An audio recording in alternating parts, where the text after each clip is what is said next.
Hello everyone, Chanakya academy में आपका स्वागत है। और आज के सेशन में हम बात करने जा रहे हैं 7 निश्चय योजना के बारे में। नीतीश कुमार का ये मास्टर स्ट्रोक और ये स्कीम जो है, ये योजना जो है इसलिए इंपॉर्टेंट हो जाती है क्योंकि इसके स्टडी के बाद जितने भी बिहार स्पेसिफिक क्वेश्चंस आएंगे आप अपना वैल्यू एडिशन अच्छे से कर सकते हो। तो ये स्कीम काफी क्रूशियल है ऑफ कोर्स, पहली चीज। और दूसरी चीज ये है कि इस स्कीम के बाद आपको आइडिया लगेगा आखिर बिहार में अक्रॉस डिफरेंट सेक्टर्स जो है, आखिर बिहार गवर्नमेंट क्या प्लान कर रही है, कैसे चीजों को ले आ रही है कि विकास किया जा सके। क्लियर है? तो काफी कॉम्प्रिहेंसिव स्कीम है। नीतीश कुमार जी ने सबसे पहले इसको 2015 में लॉन्च किया, दूसरा वाला पार्ट 2020 में लॉन्च किया। क्लियर? चलिए समझते हैं 7 निश्चय योजना को। ओके, तो सबसे पहले आप इस न्यूज़पेपर का ये रेफरेंस है जो कि पार्ट 2 के टाइम में आया था, देख रहे हो कि जो 7 रिजॉल्व हैं वो कैसे कैसे आए। युवा शक्ति, बिहार की प्रगति, सशक्त महिला, सक्षम महिला, ऐसे ही पार्ट 1 में भी 7 रिजॉल्व थे जो कि हम देखेंगे। ठीक है, चलिए सबसे पहले हम बात करते हैं इंट्रो की कि भाई 7 निश्चय योजना जो है या 7 निश्चय स्कीम बिहार गवर्नमेंट का क्या है। एक ऐसा स्कीम है जो कि डेवलपमेंट, जितने भी गोल्स हैं डेवलपमेंट वाले, वो उसको निर्धारित करता है, उसका एक विजन दिखाता है कि भाई विजन क्या है, कैसे हमें डेवलपमेंट को आगे बढ़ाना है। ठीक है, 7 रिजॉल्व में, क्लियर है, नाम से ही पता चल रहा है। और ये फ्लैगशिप स्कीम है जिसने ऑलमोस्ट सारे सेक्टर्स को कवर किया है।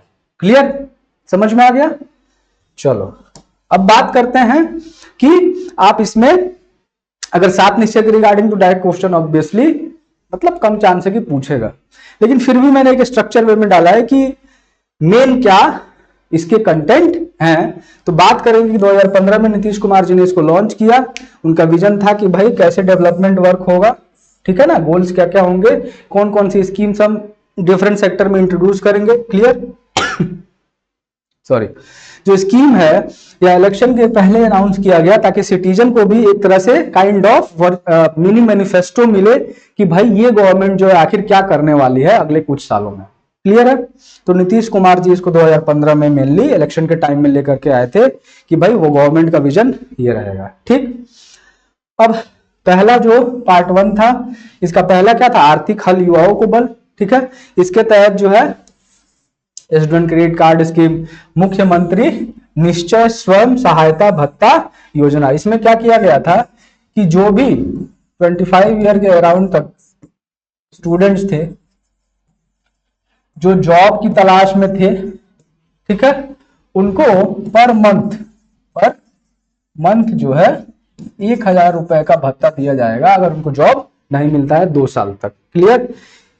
कुशल युवा कार्यक्रम के तहत जो है स्किलिंग की बात की गई कि भाई जो भी हमारे युवा हैं उनको स्किल किया जाए। ठीक है, और ये बताया भी है इसमें कि स्किल डेवलपमेंट की बात, एम्प्लॉयमेंट जनरेशन की बात इसमें की गई थी। ठीक है, जो भी 15 से 25 साल के बच्चे हैं जिन्होंने कि अपना इंटरमीडिएट जो है वो पास कर लिया है, ऑफ कोर्स वह अपने आप को ढेर सारे वोकेशनल कोर्सेज में इनरोल करा सकते हैं ताकि उनकी स्किलिंग की जा सके। आरक्षित रोजगार, महिलाओं का अधिकार, ये तो किसी से छिपाई नहीं है, आरक्षण मिला इसके तहत। ठीक है, 35% ऑलमोस्ट सभी सेक्टर्स में जो गवर्नमेंट सेक्टर है। और ये इसलिए किया गया ताकि पैरिटी एस्टेब्लिश किया जा सके, ठीक है ना, इकोनॉमिक एरिना में। ठीक है, ताकि महिलाओं और मेन का जो गैप है, लेबर फोर्स पार्टिसिपेशन रेट कह लो या गवर्नमेंट जॉब में जो संख्या कम थी महिलाओं को, उसको बढ़ाने की बात की गई। ठीक है, तो ये 35% इसमें रिजर्वेशन दिया गया। ठीक, हर घर बिजली लगातार, यहाँ पे इलेक्ट्रिसिटी की बात की गई, सब्सिडी वगैरह प्रोवाइड की गई, कमर्शियल सब्सिडी, ठीक है ना, हाउस होल्ड सब्सिडी। और इसके अलावा डिजिटल प्रीपेड मीटर, इसका भी टारगेट रखा गया है। आई थिंक 2024 या 25 तक जो है इसको पूरा कर लेना, एक बार ये कंफर्म कर लेना, लेकिन यही आई थिंक ईयर है, दोनों में से कोई एक है कि भाई प्रीपेड मीटर्स लगाए जाने हैं। क्लियर है? सॉरी, घर तक पक्की गली नालियां, ठीक है, ये इंफ्रास्ट्रक्चर की बात हो रही है कि भाई रोड इंफ्रास्ट्रक्चर तो यहाँ पे दिया ही जाएगा, उसके साथ साथ जो है जो ड्रेनेज सिस्टम है इसको भी आप प्रॉपर तरीके से क्या करोगे, अरे बोलो, ड्रेनेज सिस्टम को भी आप जो है सीमेंटेड करोगे कि भाई कोई लीकेज वगैरह ना हो मॉनसून के टाइम में। ऑल वेदर पक्का रोड, ऑल वेदर पक्का नाला।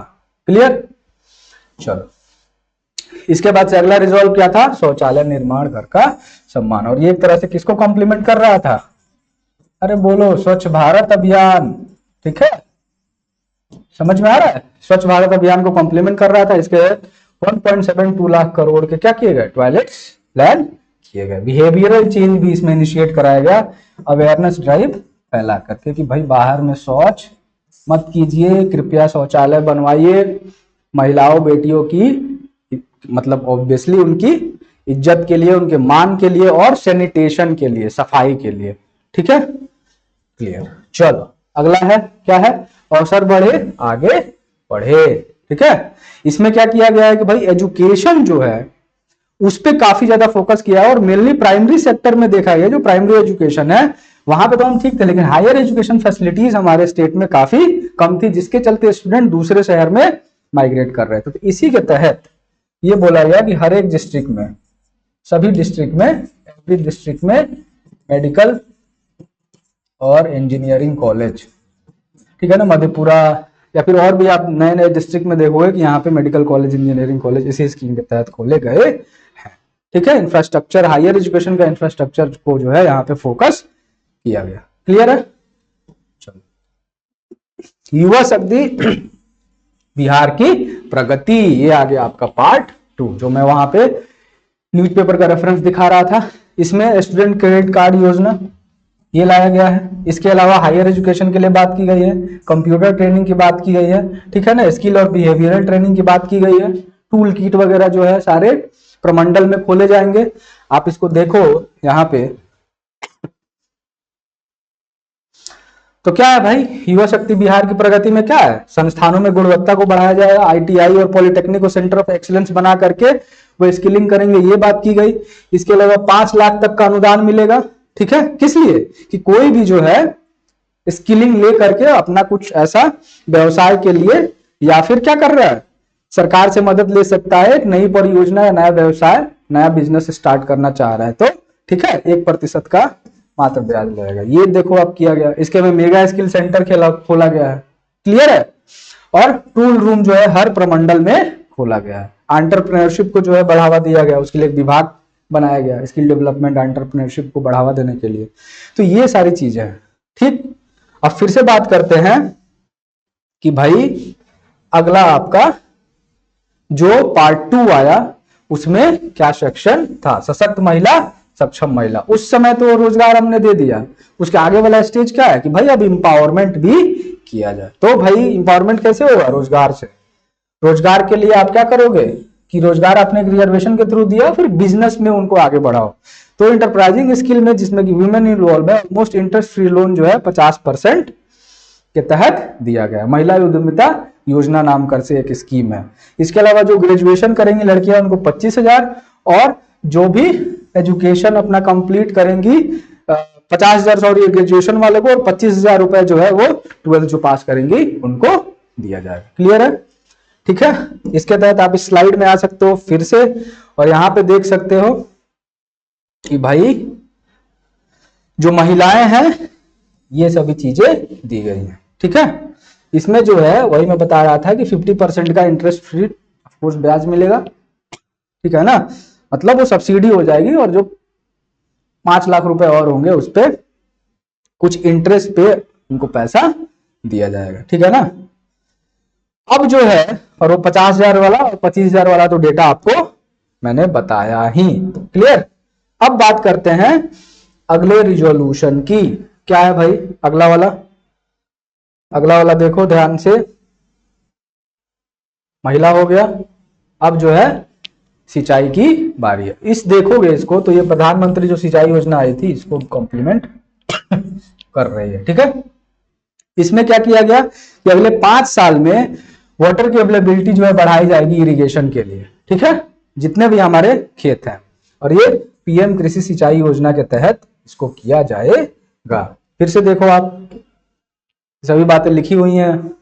ठीक है ना, हर खेत तक पानी इसको बोला गया, और हर खेत तक के पानी में ऑफ कोर्स यही बात लिखा हुआ है कि सिंचाई के लिए पानी की उपलब्धता को बढ़ाया जाएगा। मैं बता रहा था आपको प्रीवियस लेक्चर्स में कि ये सिंचाई क्यों जरूरी है। नॉर्दर्न बेल्ट का जो शुगर केन वाला बेल्ट है नॉर्दर्न एरिया में, उसको रिजुवनेट करने के लिए जरूरी है। सदर्न एरिया में जो है एग्रीकल्चरल की प्रोडक्टिविटी बढ़ाने के लिए भी काफी ज्यादा जरूरी है इरिगेशन प्रोविजन, तो इसलिए इंपॉर्टेंट है। क्लियर है। अब बात करते हैं अगला, क्या है अगला, हर खेत तक पानी तो हो गया। अगला है स्वच्छ गांव समृद्ध गांव। स्वच्छ गांव समृद्ध गांव, इसके तहत क्या किया गया है कि भैया सोलर स्ट्रीट लाइट जो है लगाई जाएंगी, वेस्ट मैनेजमेंट का काम किया जाएगा, ठीक है ना। उसके पहले तो हम लोग क्या कर रहे थे कि शौचालय वगैरह बनवा रहे थे, अब स्ट्रीट लाइट की बात हो रही है, वेस्ट मैनेजमेंट की बात हो रही है। समझ लो हम एक अगले स्टेज में आ रहे हैं। फिशरी रिसोर्सेस, ठीक है ना, एनिमल रिसोर्सेस, इसका मतलब ये हुआ कि भैया लाइव स्टॉक फार्मिंग पे जोर दिया जा रहा है। ये जरूरी भी है क्योंकि पॉपुलेशन प्रेशर है अपने यहाँ, खेत कम है, ठीक है ना, तो प्रोडक्शन का इशू है, तो इस पे हम शिफ्ट करके अपना इनकम को बढ़ा सकते हैं, ठीक है, किसानों का इनकम हम बढ़ा सकते हैं। और हर घर जल का जो स्कीम है, इसको जो है इसमें जो भी इसका मेंटेनेंस होगा इसका भी काम देखा जाएगा, ठीक है। तो देखो आप कि इसके तहत क्या बोला ये स्लाइड कि भाई सबसे पहले स्वच्छ गांव समृद्ध गांव में सोलर लाइट वगैरह लगाया जाएगा, अपशिष्ट प्रबंधन, ठीक है ना, मल प्रबंधन, है ना, जो भी नालों और गलियां है इनका सफाई किया जाएगा। इसके अलावा पहले की जितनी भी योजनाएं हैं इनकी निगरानी की जाएगी। क्लियर है। और पशु और मत्स्य संसाधन का विकास जो मैंने अभी जस्ट बताया किया जाए, ठीक है, फिशरीज और लाइव स्टॉक वाला सेक्शन, ठीक। अब बात आती है कौन सा अगला रिजॉल्व है, स्वच्छ शहर विकसित शहर। रूरल को तो हमने टारगेट किया, लेकिन अर्बन एरिया के लिए क्या बात हो रही है कि सीनियर सिटीजन के लिए शेल्टर हाउस बनाए जाएंगे। इसके अलावा मल्टी स्टोरी बिल्डिंग जो है अर्बन पुअर के लिए क्रिएट किया जाएगा। लिक्विड वेस्ट मैनेजमेंट यहां भी देखा जाएगा, ठीक है। इलेक्ट्रिक क्रेमेटोरियम जो है वो डेवलप किए जाएंगे। आपको पता है ना इलेक्ट्रिक क्रेमेटोरियम वो होता है जिसमें कि इलेक्ट्रिसिटी के थ्रू जो है हम दाह संस्कार करते हैं, और मोक्ष धाम का क्रिएशन होगा। क्लियर। अगले की बात करते हैं। अगला रिजॉल्व क्या है, कनेक्टिविटी होगी और आसान, ठीक है। इसके तहत जो है विलेजेस जो है इनको major rail road, flyover, bypass road इनसे कनेक्ट किया जाएगा ताकि कनेक्टिविटी में कोई भी इशू नहीं। क्लियर है। विलेजेस को हम जोड़ रहे हैं। याद है आपको जब मैं बता रहा था फूड प्रोसेसिंग इंडस्ट्री और रॉ मटेरियल की अवेलेबिलिटी के बारे में बात हो रही थी, तो अगर रॉ मटेरियल आप गांव से ले आओगे तो उसके लिए ये जरूरी है कि नहीं। आप समझ रहे हो कैसे आपको इंक्लूड करना है सात निश्चय प्रोग्राम को अपने आंसर राइटिंग में, हर जगह पे आपका यूज आपको दिखेगा, ठीक है। इसलिए काफी इंपॉर्टेंट स्कीम है। अगला क्या है, अगला क्या है, सबके लिए स्वास्थ्य सुविधा। ये काफी कॉम्प्रिहेंसिव तरीके से दिया गया है। इसमें दिया गया है कि जो भी हेल्थ फैसिलिटी है विलेज टू विलेज, ठीक है, उसकी बात की जाएगी, या बेटर एनिमल हेल्थ की बात की जाएगी, ठीक है, कि भाई एनिमल हेल्थ पे भी आप ध्यान दो। इसमें एक न्यूज वाले उसमें आर्टिकल में है कि आई थिंक 10 विलेजेस के अराउंड में एक पशु अस्पताल खोला जाएगा, वेटरनरी जो है हॉस्पिटल खोला जाएगा, ठीक है। इसके अलावा कॉल सेंटर की व्यवस्था होगी कि भाई मोबाइल ऐप कॉल सेंटर के थ्रू डोर स्टेप सर्विसेज दो आप हेल्थ से रिलेटेड, ठीक। इसके अलावा जो पीएचसीज हैं, ठीक है, पीएचसीज हैं, कम्युनिटी हेल्थ सेंटर है, और सब डिवीजन में डिस्ट्रिक्ट हॉस्पिटल में इनको टेलीमेडिसिन के थ्रू जो है क्या किया जाएगा, जोड़ा जाएगा। टेलीमेडिसिन जो है एक नई टेक्निक है जिसके थ्रू आप जो भी मेडिसिन कैसे दिया जाना है आप इंटरनेट के थ्रू आप सजेशन दे सकते हो। क्लियर है। इसके अलावा यह जो है जो भी फैसिलिटीज हैं एग्जिस्टिंग हॉस्पिटल्स में इनको भी एक्सपेंड और इंप्रूव करने की बात की गई, ठीक है। तो अब कंपेयर करते हैं थोड़ा कि सबसे पहले आप देखोगे ये जो भी कंपेरिजन है इसका और इसका, आप देखोगे ये फर्स्ट स्टेज ऑफ डेवलपमेंट था। गौर से अगर आप एनालिसिस करोगे तो कि ये फर्स्ट स्टेज ऑफ डेवलपमेंट था। एग्जांपल के लिए कि हम यहाँ पे बात कर रहे थे कि भैया शौचालय का बस निर्माण कर दो, लेकिन फिर हमने बोला कि ठीक है शौचालय का निर्माण तो इंश्योर कर दिया हमने, लेकिन अब संपर्कता की बात है, रोड फ्लाईओवर ये सब बनाओ ताकि इकोनॉमिक एम्पावरमेंट अभी और हो सके, ठीक है। इसके अलावा अवसर बढ़े आगे पढ़े में क्या था कि हर चीजों के लिए हमने क्या किया था, ध्यान से देखो, अवसर बढ़े आगे पढ़े इस वाले में क्या था, कि हमने जो है, कहां गया,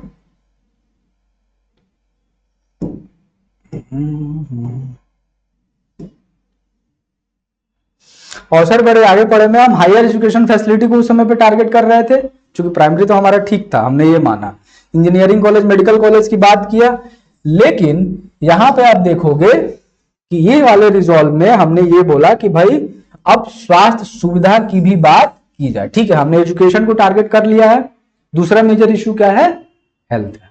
तो भाई हेल्थ को अब जो है हम टारगेट करेंगे। हेल्थ ऑब्वियसली आप देख रहे हो कि हमारे पे पॉपुलेशन प्रेशर इतना ज्यादा है, और per capita availability of bed, आप बोलोगे बेड की जो अवेलेबिलिटी होनी चाहिए एक हॉस्पिटल में, ठीक है ना, वो काफी कम है। डॉक्टर की संख्या भी हमारे यहाँ काफी कम है, ठीक है। तो इसलिए हेल्थ को टारगेट करने की जरूरत पड़ी। तो ये जितने भी आप रिजॉल्व देख रहे हो, घर तक पक्की गली नाली के बाद जो है स्वच्छ शहर विकसित शहर की बात हुई कि ठीक है हमने ये बेसिक चीजें तो कर ली, अब वेस्ट मैनेजमेंट करते हैं, ठीक है। वेस्ट जो है उसका सबसे बड़ा इशू होता है मैनेजमेंट का, वो अब टारगेट करते हैं, क्लियर है। इसके अलावा हर घर नल का जल चलो हमने दे दिया, लेकिन अब जो है सोलर स्ट्रीट लाइट लगाते हैं, ठीक है। अभी हम वाईफाई वगैरह से भी गांवों को कनेक्ट करने की कोशिश कर रहे हैं। रोजगार तो हमने दे दिया, लेकिन अब इनको क्या करना है, सक्षम बनाने के लिए अब इनको बिजनेस में डालो, है ना। मुख्यमंत्री महिला उद्यमिता योजना के तहत पैसे दो, ठीक है ना, ताकि वो बिजनेस में भी आगे आए। सरकारी जॉब में तो चलो मिल गया इनको, लेकिन अभी कॉमन जो और महिलाएं हैं जो कि पढ़ी लिखी नहीं है, उनको भी तो आप सपोर्ट करोगे, तब तो होलिस्टिक विकास होगा महिलाओं का। तो आप द्वार से देखोगे कि ये जो है पहला स्टेज है और ये जो है सेकंड स्टेज है, क्लियर है। तो कुल मिला के बात यही है नटशेल में कि ये जो फ्लैगशिप स्कीम है 7 निश्चय योजना, ये हर तरीके से आपके एग्जाम के लिए क्रूशियल है। क्रूशियल इसलिए है क्योंकि ये सारे सेक्टर्स को ऑलमोस्ट कवर करती है। महिला, उस पर जोर दिया जा रहा है बिहार में, रोजगार उस पर जोर दिया जा रहा है, इंडस्ट्रियल डेवलपमेंट उस पर भी जोर दिया जा रहा है, ठीक है, युवा इस पे भी जोर दिया जा रहा है। तो नीतीश कुमार जी का ये जो विजन है, उन्होंने 2015 में देखा था कि हम बिहार को कैसे एक प्रोग्रेस के रास्ते पे आगे बढ़ाएंगे अगले कुछ सालों में, ये दोनों पार्ट 1 पार्ट 2 इसको रिफ्लेक्ट करता है। इसलिए कोई भी क्वेश्चन आता है आप गौर से देखोगे कि उसमें इसके एलिमेंट आप आसानी से डाल सकते हो। अभी किसान पे आ गया, किसान पे आप अच्छे डालो, हर खेत को सिंचाई के लिए पानी का प्रोविजन जो है बिहार गवर्नमेंट ने दिया है। तो आप जब आंसर को अपने आर्टिकुलेट कर रहे होगे तो उस समय आपके दिमाग में बैक ऑफ द माइंड आपके ये सारे स्कीम्स के प्रोविजन होने चाहिए। जो भी रिजॉल्व है ये 14 वो आपके दिमाग में होने चाहिए, क्लियर है। चलिए इस सेशन को एंड करते हैं यहीं पे, ठीक है। इस स्कीम को आप अच्छे से पहले तो याद कर लेना, क्योंकि याद नहीं रहेगा तो फिर वहां पे कैसे याद आएगा। और इसके अंदर की जितनी बातें हैं कि भाई यहाँ पे हर घर बिजली लगातार में क्या बात हो रही थी, प्रीपेड मीटर्स वगैरह की बात हो रही थी ना, स्मार्ट प्रीपेड मीटर, सब्सिडी, तो ये आपको प्रोविजंस तो पता होने चाहिए ना कि इसके अंदर में क्या है। बस आप ऊपर ऊपर स्टेटमेंट याद मत करो, उसके अंदर के प्रोविजंस को भी याद करो कि आप अच्छे से इसका कहां पे इस्तेमाल करना आंसर राइटिंग में वो कर सको, ठीक है। चलो अगले लेक्चर में मिलते हैं फिर से एक इंटरेस्टिंग टॉपिक के साथ। तब तक के लिए आप 68 मेंस के लिए अच्छे से पढ़ाई करते रहो। चाणक्य आईएएस एकेडमी हमेशा आपके साथ, ठीक है। ओके, चलो इसी के साथ इस सेशन को एंड करते हैं। जय हिंद, जय भारत।